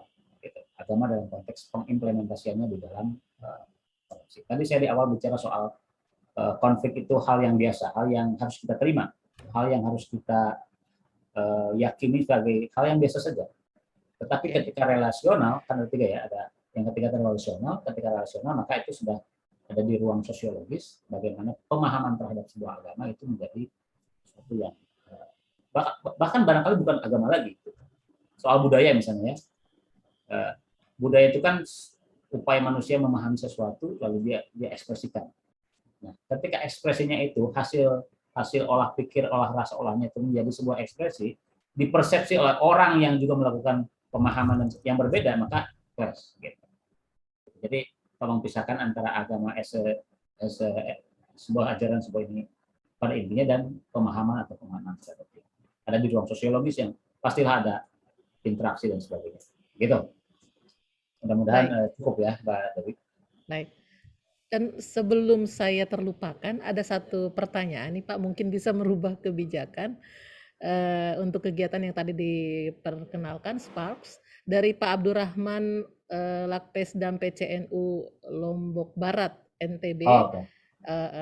Pertanyaannya, Bapak Kasubdit, kenapa Sparks hanya untuk anggota Kementerian Agama saja? Berarti penyuluh di baik PNS maupun non PNS ya Pak. Kami dari lembaga juga berharap dilibatkan. Berarti beliaunya bukan penyuluh. Baik. Baik, terima kasih Pak Rahman. Apa kabar di sana? Saya sudah kenal kalau Pak Rahman ini, sering komunikasi. Baik, Pak Rahman dan teman-teman lain ya, para pemirsa obsesi, baik yang penyuluh maupun bukan penyuluh begitu ya. Mohon maaf untuk kali ini kita harus membatasi penyuluh dulu, Pak Rahman ya. Memang kemarin banyak Bu Dewi nih, ada guru agama. Kebetulan guru agama pendidikan agama Islam kan PAI itu. Dia pikir PAI itu pendidikan agama Islam. Dan maksud kami adalah penyuluh agama Islam. Oh, iya, iya, Gitu. Oh iya. enggak, itu syaratnya ini. Jadi berstatus sebagai PNS atau non PNS penyuluh agama Islam. Oke, Jadi penyuluh agama Islam baik. PNS PAIF ya, ataupun apa namanya, penyuluh honorer gitu, Pak. Kemudian siap ikut proses seleksi, nanti setelah administrasi ada wawancara gitu ya, secara virtual, 100 orang ke 50, lalu ada pelatihan selama 4 hari. Lalu ya yang penting yang mendaftar di sini. Nah, bagaimana yang lain? Kami sedang berpikir mudah-mudahan upaya pertama ini di para penyuluh yang kita akan evaluasi terus dan perbaiki terus. Kalau itu membutuhkan kita perluas penyuluh, penghulu, guru atau mungkin teman-teman mitra nih seperti Pak Rahman, Pak Abdul Rahman, insya Allah kita coba akan adakan karena betul Pak Rahman bahkan sudah praktisi juga ini Bu Dewi. Saya kenal betul Pak Rahman menangani beberapa kasus di Lombok Barat ya, di Lombok secara umum lah, bagaimana pandangan teman-teman Ahmadiyah, teman-teman Wahabi dan sebagainya. Saya kira bahkan mungkin Pak Rahman yang harus jadi fasilitatornya ini, bagaimana pengalaman dalam mengenali ini isu, ini akan berkembang, bagaimana treatment harus dilakukan, tahapan-tahapan sebagainya. Saya kira nanti ke depan begitu Pak Rahman dan teman-teman lainnya yang dalam kesempatan ini mohon maaf tidak masuk dalam kriteria penyuluh agama Islam. Gitu. Karena bahkan penyuluh sendiri rupanya tadi sampai puluhan ribu, Pak ya? Kalau 50 ribuan ya? Ya, jadi kalau secara yang sudah mendaftar sampai hari ini hampir 1.000, 900 berapa begitu. Artinya segmennya sendiri udah besar sekali Pak tadi, udah 50-an ribu ya. Apalagi kalau semuanya berarti banyak sekali ya. Iya, tapi gini, boleh jadi saya tambahkan ya, boleh saya tambahkan. Jadi Pak Rahman dan lain-lainnya itu barangkali berkesempatan untuk kami juga nanti ada kesempatan, ada kegiatan lain yang sifatnya mencari kolaborator penanganan konflik. Gitu ya. Jadi karena kita sudah asumsikan sebetulnya sudah banyak para praktisi penanganan konflik, gitu ya. Kami membuka kesempatan bekerja sama dengan para kolaborator penanganan konflik. Kalau dia sedang menangani konflik apa dan itu inline dengan misi kami dalam tugas dan fungsi kami di subdit ini, gitu, maka kita bantu. Kita ada stimulus sedikit lah begitu untuk kita bisa komunikasi, kita bisa berjejaring, menambah bensin teman-teman untuk ke lapangan dan sebagainya gitu. Nah, barangkali pada fase itu, gitu. Kalau yang ini lain ya, ini lebih ke capacity building dan kesempatan ini ya penyuluh. Gitu, Bu. Baik. Saya ingin sharing mungkin dari situ ada sesuatu yang bisa Bapak garis bawahi sebagai saya pernah membaca pada tahun 2015 konflik Cikesik, Bapak mungkin ingat ya, Tasikmalaya, yaitu untuk Ahmadiyah. Cikesik di sana Bu, di Banten. Iya Pak. Cikesik Banten kan? Cikesik Tasikmalaya Pak yang Ahmadiyah. Yang Salawo, yang di Salawo kali. Oh gitu ya. Ini sebuah tesis dari perspektif komunikasi. Mungkin juga bagian ini belum terlalu disentuh bahwa keterampilan komunikasi juga penting. Ternyata yang ditemukan itu bahwa kemudian solusinya adalah Kementerian Agama membangun sebuah madrasah ibtidaiyah atau sanawiyah, saya tidak ingat, untuk kemudian mengenalkan beragama yang standar begitu ya, dalam tanda petik. Karena rupanya masyarakat di sekitar memang dari awal taunya beragama Islam ya seperti itu. Nah, ketika kemudian menjadi konflik, dianggap sebagai aliran menyimpang, terjadi konflik kekerasan dan sebagainya, namun setelah adanya resolusi konflik, ternyata ya itu Pak, pendekatannya adalah pendekatan kultural gitu. Jadi jangka panjang, pendidikan, mendirikan madrasah gitu kan, madrasah ibtidaiyah atau sanawiyah saya tidak terlalu ingat, yang kemudian harapannya anak-anak di sana bisa belajar tentang Islam seperti ini, seperti itu Pak. Betul. Terima kasih Bu Dewi. Meskipun saya terputus-putus tadi ya apa yang Bu Dewi sampaikan karena jaringan, tapi saya menangkap kira-kira bahwa pendekatan resolusi konflik itu tidak melulu dengan cara-cara tadi itu, tapi bisa pendekatan struktural, misalnya soal pemenuhan hak-hak sipil mereka, misalnya gitu ya, pendidikannya, kemudian penghidupan dan sebagainya. Dan itu juga dari pengalaman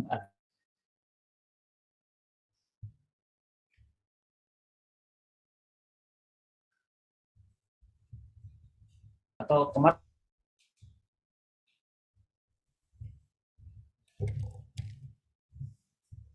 di apa haknya itu, bagaimana kebutuhan keagamaan, kebutuhan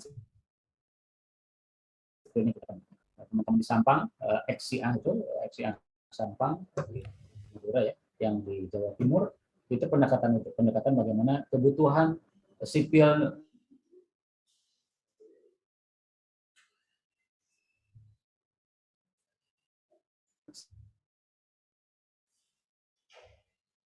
dan sebagainya susah.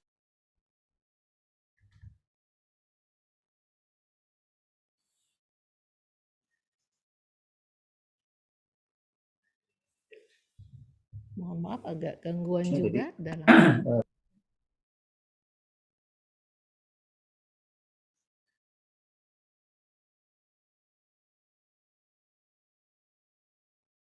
Pak Akmal, mohon maaf sedikit gangguan juga dalam penangkapan terputus audio ya. saya tadi. Maaf. Iya. Baik. Masih ada satu orang, apakah diperkenankan Pak yang ingin berbagi begitu tapi masih bertanya bagaimana caranya? Mbak Anti mungkin bisa memfasilitasi dari Pak Irmansyah Putra Huta Galung ingin menyampaikan pengalaman resolusi konflik begitu, apakah masih Ya, bisa jadi diperkenankan Pak? apakah terdengar suara saya? Dewi? Iya.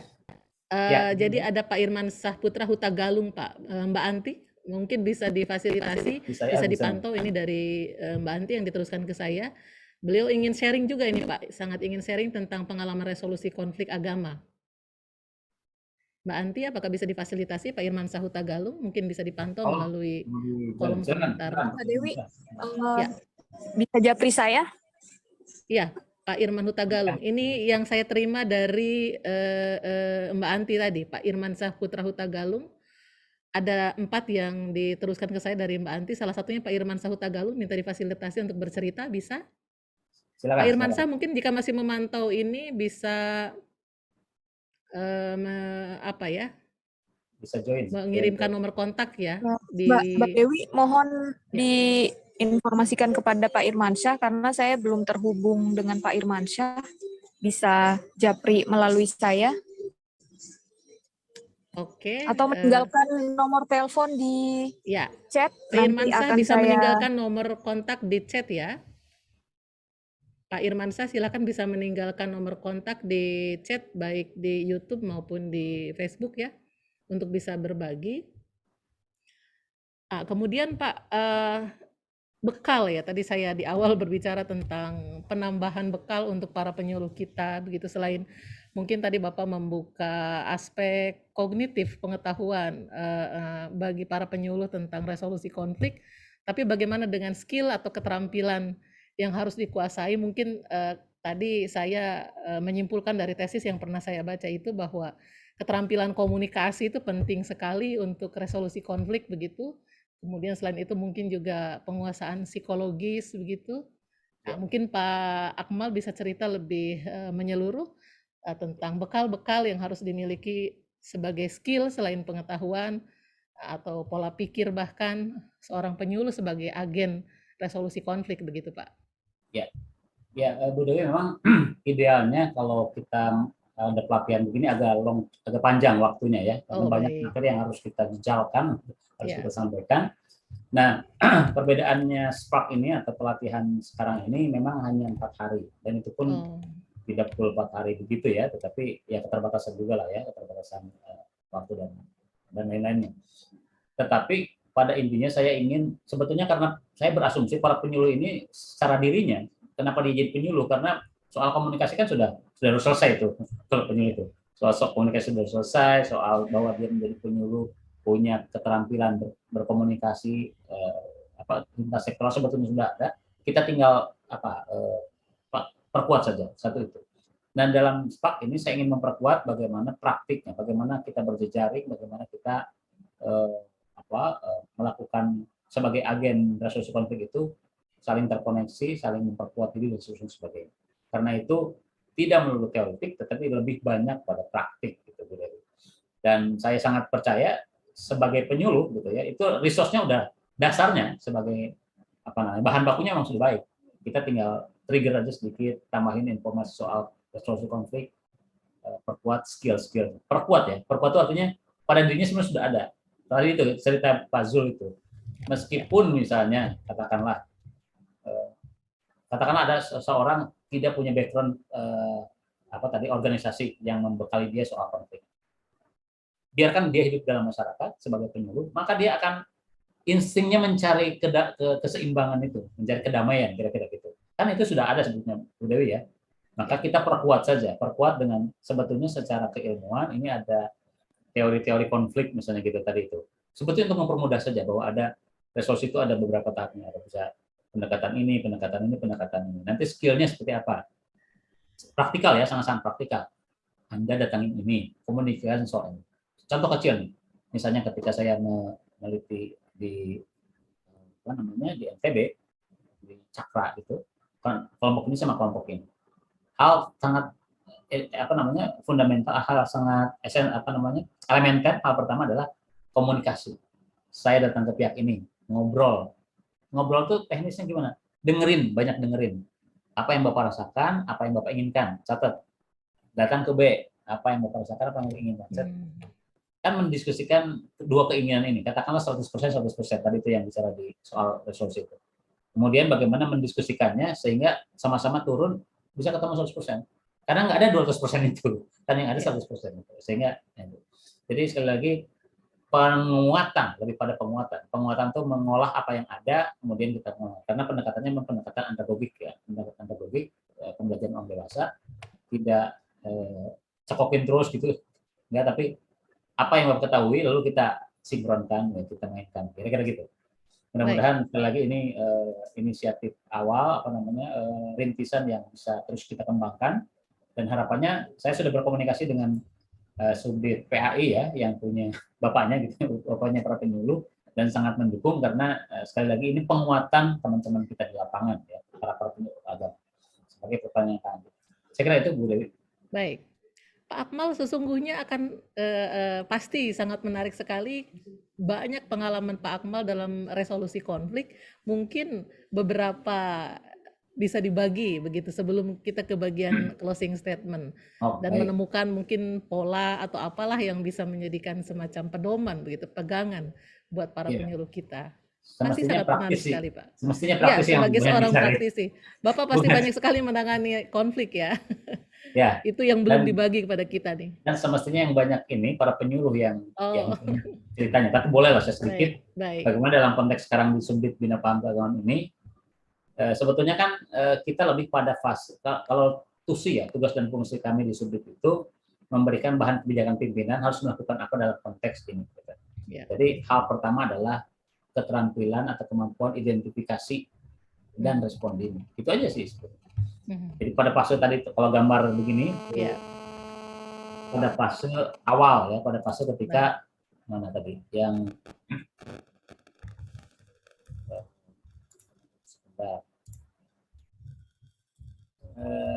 gambar fase konflik itu. Oh ini dia. Nah pada fase inilah sebetulnya kita memperkuat peran kita ya. Nah ini.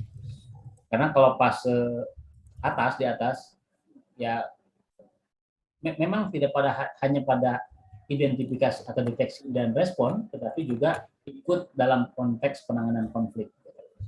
Nah, sedikit saja pengalaman saya di sini, misalnya soal ada tadi itu rebutan masjid A dan masjid B. Kemudian karena kami itu sangat terbatas jangkauannya, maka hal pertama adalah bagaimana menata kapasitas lokal di sana. Pak Kasih Bina Paham atau Pak Kasih Bimas Urais di Kementerian Kota. Pak sudah melakukan apa terhadap ini belum? Oke, bisa tangani bisa. Kalau gitu ya kadang kita support ini aja, penguatan cara dan sebagainya. Tapi ketika misalnya kita perlu turun, kita turun. Pengalaman yang lalu misalnya di Bogor ada perebutan ternyata soal kepengurusan gitu, pengurusan masjid gitu ya, antara kelompok ini dan ini, tapi ada layer-layer paham keagamaan di situ. Makanya kami masuk dalam isu itu. Yang dilakukan sebenarnya dialog. Jadi kumpulkan pihak A di sini, pihak B di sini. Kita pemerintah, mediator ada di tengah, kira-kira. dengan Pakan Kemenag Bogor, mendengarkan harapan sini, mendengarkan sini, lalu waktu itu kita ngasih kesempatan untuk mereka dalam beberapa minggu ke depan, karena itu juga penting, Bu Dewi ya, analisis sosial. Kalau orang lagi kencang, jangan diajak ngobrol, yang ada kencang ngegas terus gitu. Jadi mungkin harus dikasih longgar beberapa waktu begitu untuk agar ada kesempatan kapan bisa diajak bicara kira-kira. Jika sudah terjadi, kemudian ada upaya lain melalui jalur lain, pendekatan struktur, karena dia organisasinya ini, organisasi yang bicara ke sini. Oh, dia ada orang yang dituakan di lokasi ini bicara ke sini. Nggak jauh beda dari yang Pak Zulfahmi sampaikan, dan sekali lagi saya sangat percaya sebetulnya para penyuluh agama sudah punya itu. Kita tinggal mengolah, memperkuatnya saja. Begitu, Bu Dewi ya. Baik.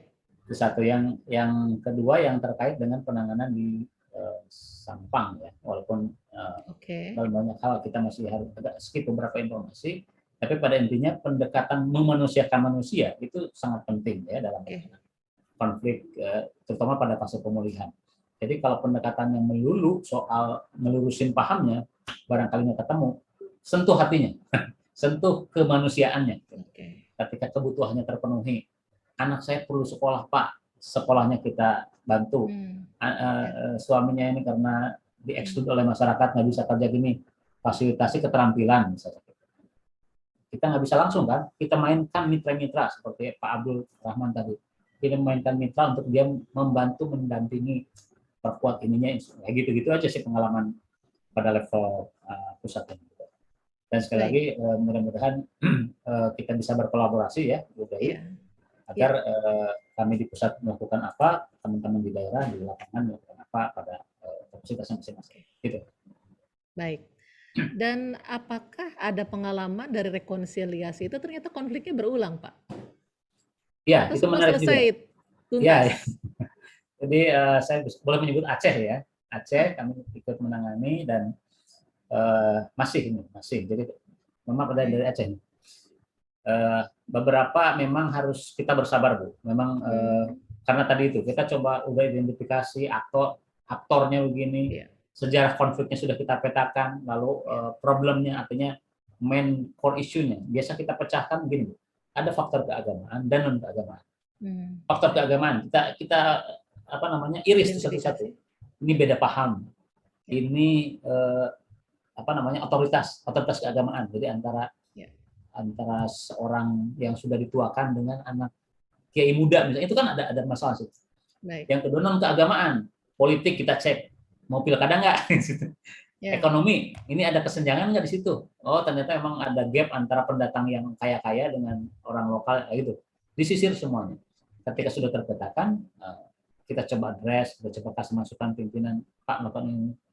Pun belum selesai atau sudah redup, naik lagi gitu kan biasa itu. Jadi fase konflik memang naik dan turun. Nah, syukur-syukur kita bisa, kalau sudah kayak COVID tuh, kalau udah pernah kena kan akhirnya cepat kenanya, cepat deteksinya gitu.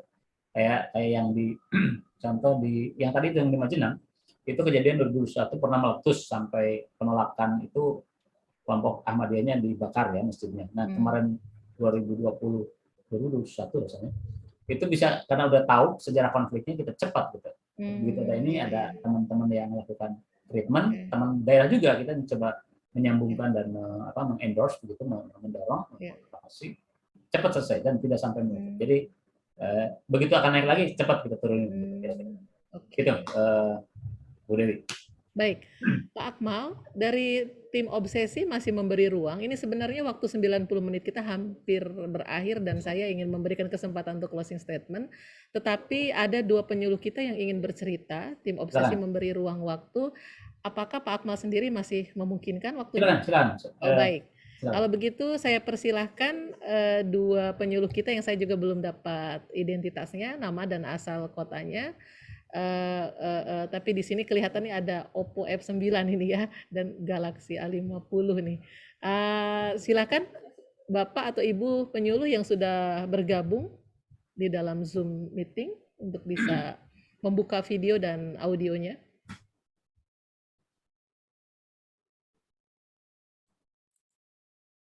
Mungkin Mbak Anti? Bisa dipastikan apakah kedua penyuluh kita sudah bergabung untuk berbagi pengalaman dalam penanganan konflik agama ini? Ada 2 gadget baru ini yang tergabung. Bisa dibuka audio dan videonya, silakan Bapak atau Ibu penyuluh mungkin.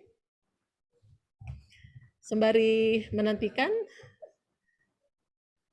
para pemirsa Bimas Islam TV juga sahabat obsesi serta Bapak Ibu penyuluh yang tengah menyimak acara ini, Anda bisa memberikan komentar pada kolom komentar yang ada baik pada laman YouTube maupun Facebook untuk berbagi pengalaman ataupun bertanya tentang topik kita pada kesempatan ini, yaitu bagaimana penyuluh siap menjadi agen resolusi konflik.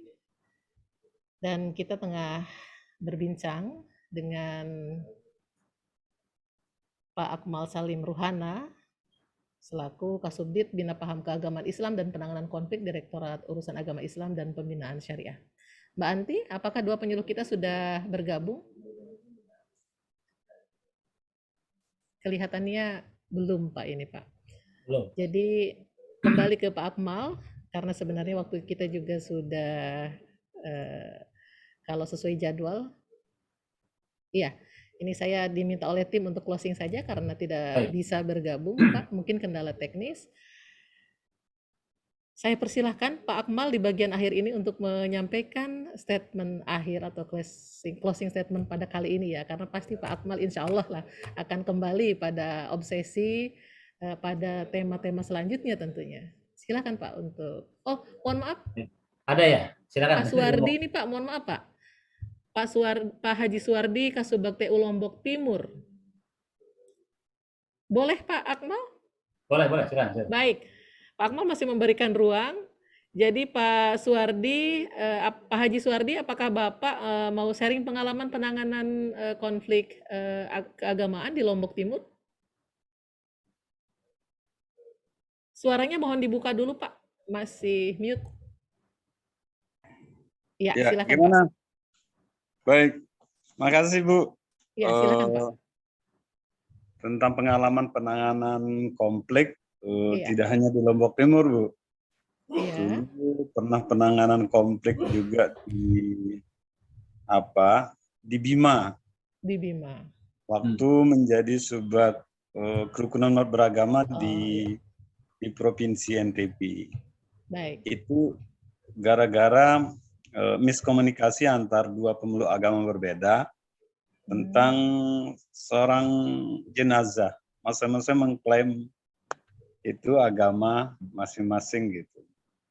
Nah, strateginya kita undang tokoh-tokoh di situ, FKUB dan warga terdekat tentang memastikan bahwa jenazah itu beragama apa. Gitu. Ya alhamdulillah selesai juga. Kalau terlambat penanganan itu kan bisa berpotensi menjadi konflik. Kemudian yang kedua konflik tentang dulu di Mataram, Bu. Di Mataram tentang ya paham salafi. Ya, paham salafi di tepatnya di Kelurahan Cakra Negara, Kodia Mataram, pada saat bertugas menjadi subak KUB juga di Kanwil Kementerian Agama. Jadi kuncinya bahwa para tokoh agama itu adalah aktor kunci dalam kerukunan umat beragama. Karena tokoh agama, masyarakat, tokoh pemuda, menunjukkan bahwa konflik-konflik itu insya Allah strateginya dengan komunikasi, dengan perbanyak dialog. Nah, dialog ini tidak cukup pada tingkat elit, tetapi di tingkat grassroots. Di desa-desa itu kan kadang secara nasional misalnya, orang tidak kenal dia, tapi di lingkungannya itu dia ditokohkan. Nah, potensi konflik itu ada di tingkat bawah, bukan ansih di tingkat nasional. Justru dari tingkat bawah, kalau tidak tertangani dengan baik, itu bisa menjadi konflik di tingkat secara nasional. Kira-kira begitu Bu untuk sementara. Baik, terima kasih Pak Haji Suwardi, sangat menarik sekali Pak. Tadi ada kata kunci yang terlupakan untuk dielaborasi yaitu dialog Pak ya. Ya, Dikatakan bahwa pengalaman atau nilai yang bisa dipetik dari pengalaman konflik itu adalah komunikasi sangat penting, dialog sangat penting. Silakan Pak Ya. Akmal untuk Baik, menanggapi. terima kasih Pak Suwardi. Tentu Pak Suwardi Ya. banyak pengalamannya ya, Ya. di Lombok Timur, di Karena Bima. KUB ya. Baru-baru kami dapat juga masukan dari Bima ya, tapi terkait dengan terorisme radikalisme atau pahamnya ada keras lah di sana, salah tidak sebagainya. Ada dua kata kunci yang saya dapat dari Pak Suwardi. Satu soal komunikasi atau dialog tadi, Ya. dan yang kedua soal lokal, soal sedini mungkin dari bawah Pak ya. Jadi Baik, grassroots ini yang dialog-dialog itu sudah selesai pada level itu, sehingga tidak sampai terus menggelinding ke atas gitu. Karena kadang-kadang juga tidak membantu Pak, ketika sudah diolah oleh media masuk kemana begitu ya, itu malah menjadi memperparah konflik yang ada, padahal tujuan kita adalah bagaimana konflik sedini mungkin, serendah, sebawah mungkin itu segera kita treatment gitu. Dan ini inline dengan rencana kami untuk memperkuat aktor lokal ya, aktor daerah dalam penanganan konflik itu. Sekali lagi saya sangat percaya bahwa para penyuluh atau para pejabat di daerah itu lebih pengalaman dan lebih berkapasitas sebetulnya, karena pengalaman lah yang membuat semakin kuat gitu. Problemnya adalah kadang-kadang tadi itu Pak Suwardi ya, Pak Suwardi pindah dari sini ke sini, pindah ke sini gitu ya. Ini juga soal birokrasi yang kadang-kadang membuat kita jadi miss gitu ya. Katakanlah Pak Suwardi sudah sangat kuat dengan FKUB, dengan penanganan KUB di daerah, tiba-tiba dipindah kemana, di sini masih kosong, ada orang baru, belum connect. Kadang-kadang begitu yang kami temukan. Sehingga pikir saya ya oke, kita harus pakai tangan lain juga, atau bukan bukan mengabaikan yang struktural, tapi yang lain, misalnya teman-teman mitra, teman-teman penyuluh yang memang ada di dalam masyarakat begitu. Dan tadi ada terungkap beberapa isu soal ya pemantiknya ya, kan bisa soal apa tadi, soal salafi gitu ya, soal aliran keagamaan, berarti faktor keagamaan, soal kegiatan kelompok sempalan bisa, atau misalnya kalau hari ini boleh ditambahkan faktor yang membuat ketidakrukunan itu media sosial gitu ya, ya dari mulai WhatsApp group yang kadang-kadang membuat blastingan yang tidak baik gitu, atau hoax di media sosial. Nah, tapi yang sejauh yang kita identifikasi, misalnya tadi soal jenazah tadi Pak ya, soal jenazah. Jadi ini juga kejadian di Medan ya, kejadian cerita di Medan, ada orang meninggal, sebagian anak enggak, dia sudah pindah agama pakai cara A gitu, enggak, masih agama lama, akhirnya berantem, padahal yang meninggal asik-asik aja gitu. Jadi ini soal kerukunan yang memang interagama, dalam konteks antaragama, tapi dalam konteks intraagama juga tidak kalah banyak Pak. Tidak kalah banyak. Mudah-mudahan Pak Suwardi dan teman-teman di daerah terus tentu saja di pusat, dan pada praktiknya sekali lagi Bapak juga dan teman-teman daerah yang akan secara langsung berhadapan day to day. Saya kira itu Bu Dewi. Baik. Terima kasih Pak Akmal. Terima kasih Pak Suwardi. Ya. Terima kasih Pak Haji Suwardi sekali lagi, dan Pak Akmal terima kasih atas semacam tanggapan kembali ya. Dan seperti saya sampaikan tadi, di bagian akhir kami silakan Pak Akmal, barangkali ada hal-hal yang ingin ditekankan atau digarisbawahi khususnya sesuai dengan topik kita untuk para penyuluh kita, tentang bagaimana para penyuluh ini ditantang secara positif untuk menjadi aktor resolusi konflik. Silakan. Baik, Bapak dan Ibu sekalian, kita beberapa hal yang saya tegaskan ya. Pertama, bahwa keragaman, perbedaan itu harus kita terima, dan itu adalah hal yang sangat tidak bisa kita pungkiri. Peluangnya menjadi konflik juga hal yang biasa, dan konflik itu sendiri adalah hal yang biasa kita hadapi sehari-hari dan seterusnya. Nah, penguatan bagaimana kita menghadapinya adalah PR bagi kita sekalian. Kami di pusat memikirkan hal itu, dan Bapak Ibu sekalian di lapangan, di daerah, mari memperkuat dan semakin lebih cepat lagi gitu ya, berkoordinasi dengan berbagai pihak dan sebagainya. dalam konteks ini saya juga ingin mengajak teman-teman khususnya penyuluh agama Islam yang ya dalam fase awal pertama ini, angkatan pertama ini kita sasar untuk menjadi agen-agen penanganan konflik, aktor resolusi konflik di level lokal. Karena itu bagi mereka yang berminat, yang punya concern dan senang dengan isu penanganan konflik, kenapa saya katakan senang, kadang-kadang banyak juga yang nggak senang nih, menghindari hal seperti. Jadi yang berminat saja mari kita join di dalam Spark, mudah-mudahan ikut dalam angkatan ini atau berikutnya. Jadi kalau nggak terpilih yang sekarang, Bu Dewi jangan jangan patah karang ya. Ada masih banyak kesempatan ya.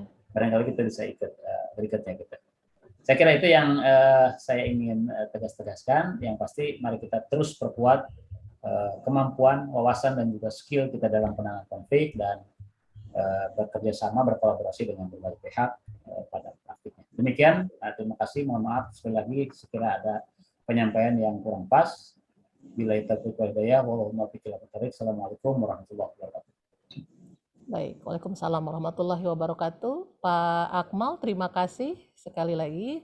Dan sahabat obsesi, pemirsa Bimas TV, perbedaan adalah keniscayaan, dan para penyuluh kita diminta untuk senantiasa menyadari adanya perbedaan tersebut dan selalu mampu mengantisipasi dan mengatasi konflik itu. Dan puluhan ribu penyuluh di seluruh Nusantara memiliki pengalaman yang dapat dibagi sebagai inspirasi dan contoh, bahkan mungkin pola yang bisa diterapkan di tempat lain. Dan pada faktanya selama ini para penyuluh adalah aktor resolusi konflik. Demikian yang disampaikan oleh Pak Akmal tadi, dan pengalaman yang dibagi dari beberapa penyuluh, 3 orang penyuluh pada hari ini, setidaknya sampai pada kesimpulan bahwa senantiasa komunikasi adalah kunci, dialog harus selalu dibangun hingga level akar rumput atau di tingkat bawah. Dan ada satu peluang yang diberikan tadi oleh Dirjen Bimas Islam melalui Spark yang dapat diikuti oleh para penyuluh pada tahun ini pada tahun ini memang masih terbatas pada penyuluh non-PNS dan PNS di Kementerian Agama, yang tidak menutup kemungkinan akan meluas pada aktor-aktor lainnya di tahun-tahun mendatang. Dan sekali lagi saya ucapkan terima kasih pada Pak Akmal Salim Ruhana, Kepala Subdirektorat Bina Paham Keagamaan Islam dan Penanganan Konflik, Direktorat Urusan Agama Islam dan Pembinaan Syariah, Dirjen Bimas Islam, Dirjen Bimas Masyarakat Islam, Kementerian Agama Republik Indonesia. Akhirnya, saya, Dewi Anggraini, dan segenap tim obsesi undur diri, dan insya Allah kita akan berjumpa lagi pada topik-topik lainnya melalui obsesi. Akhirnya, Assalamualaikum warahmatullahi wabarakatuh. Salam kerukunan, salam Pancasila, dan salam sehat senantiasa bagi kita semua.